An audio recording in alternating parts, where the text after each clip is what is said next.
Let's grumble.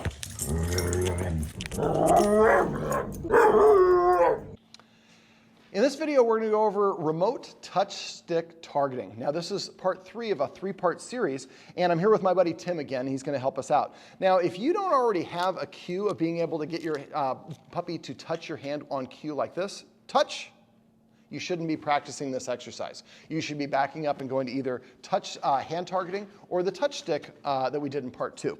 Now, in this one, we're going to use a little bit of free shaping and just a little disclaimer of why we're doing this. Now, the touch stick allows me to extend the reach of my arm, so I'm getting the puppy to touch from a distance. Yes, and I'm going to be using marker words and probably a cue at the same time, or not the same time, but each repetition. So when you're doing this, there's nothing wrong with backing up to a previous stage. If your puppy has difficulty with this one, and you might want to actually warm up a little bit by doing a little bit of yes. You're going to get a 2. Yes. And if your puppy's going for your hands, that means you probably need to practice looking for the treats. You probably need to practice the previous exercise. And just like I mentioned in the last video, if your puppy is trying to glob on, bite this, you can hold it in your palm like this. Touch, touch. So we get them warmed up. So now what I'm going to do is I'm going to put it down here, and we're going to do a little bit of free shaping, and I'm going to be using a clicker for this one. So what I'm going to do is click anytime that Tim, there we go. Now Tim, I'll tell you, we already did this exercise once, and it was in slow-mo, so we're refilming it. So Tim is a little bit more advanced than where we like, but well, just for demonstration purposes, we like your puppies advancing. But what we want to do at first is, if the puppy just looks at the stick, you're going to click and then give them a treat. So at first, they're not going to, now if you practice this enough, they should be pretty interested in going to the stick and should be attracting their attention. So what I'm going to do is just wait. He looked at it and I click. And eventually you want him to take a step towards it and click. But don't wait too long, because then you're going to get the dog jumping on it and trying to bite it like Tim is. Thank you, Tim. I didn't want that demo, though. All right. So now the touch stick, you can actually order those online with different bases. This is just a homemade one. So let's go ahead. So as soon as he touches it with his, well, for shaping, let me pick this up because Tim's already on the next stage. So basically all you're going to do is as soon as he looks at it, you're going to click and then to mark that I like that look and then give him a treat. And you're going to repeat that until he's starting to lean towards it a little bit. And you click for the lean. We're going to start gradually asking for more and more criteria as he gets more practice at this exercise. Eventually, we want him to eventually touch his nose to the tip of the yellow ball here. Once we get to that stage, then we're ready to start moving this around. Now, just like any other training for puppies, you want to practice this in different rooms, in different postures, facing in different directions, and with different people. Dogs and puppies don't generalize well. You need a lot of variety in your practice. I'd like your practice sessions to be no more than 3 minutes. Yes, and always end on a good one. The last repetition they do on the exercise is the brightest memory they're going to have, and that's what they're going to decide whether or not they like the exercise or not the next time you want to do this.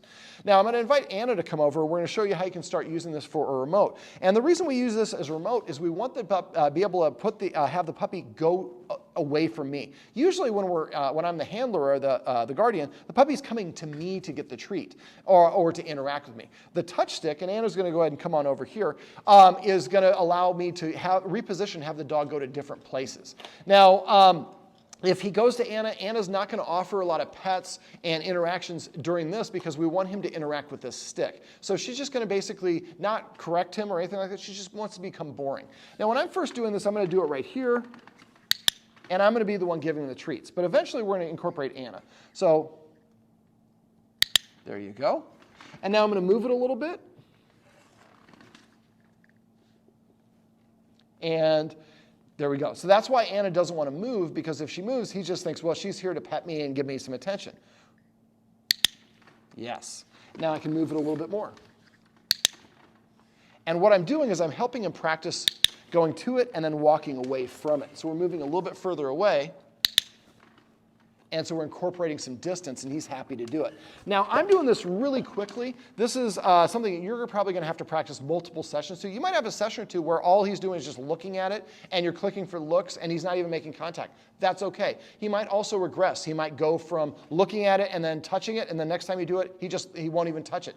Then go back to rewarding him for just the looks. All right, so now I've been the one giving him the treats, but now we're going to change it up, and we're going to have Anna start giving the treats. So I'm going to put him down. And he's going to Anna. Now, it's unusual for dogs because usually the click is the person who's going to be delivering the treats. So this is a great exercise, kind of like hand targeting, because it teaches them you don't always have to go where the treats are. You should go where you're directed to go, and we'll get the treats to you in some shape or fashion. Now, I want to incorporate some distance. So what I'm going to do now, Tim, sort of treat there. Beautiful. Now, when we were doing this before, Anna was actually having to pantomime, and I'm going to just show you that just so we can have it on film. So Anna, up. So then we'll do it when Tim's away this time. Timmy, there we go. So now she's going to tell him where to go. Usually you want it for shaping, you just want him to kind of figure it out and go in slow stages.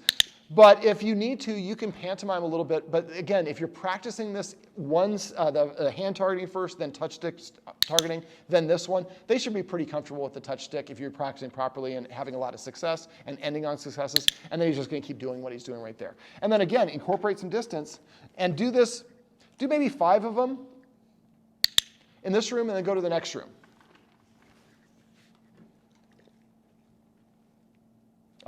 See how he bypassed it? So now I'm asking for more criteria. And again, you're going to gradually ask for more criteria. That was a sloppy click on my part. So when you're doing this, watch. Because if he touches his nose and you don't click, he's going to get a little confused, especially first when he's figuring this out. So it's really, really important that you're paying attention. You're clicking just for those touches or whatever the stage is that you're at. I mean, we're going to do one more for remote.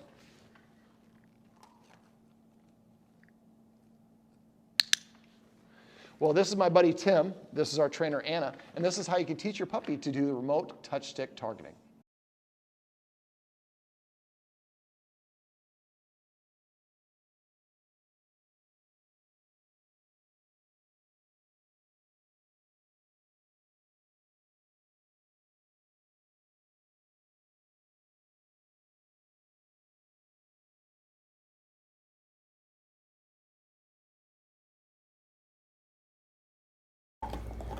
Quest, you are a goofball.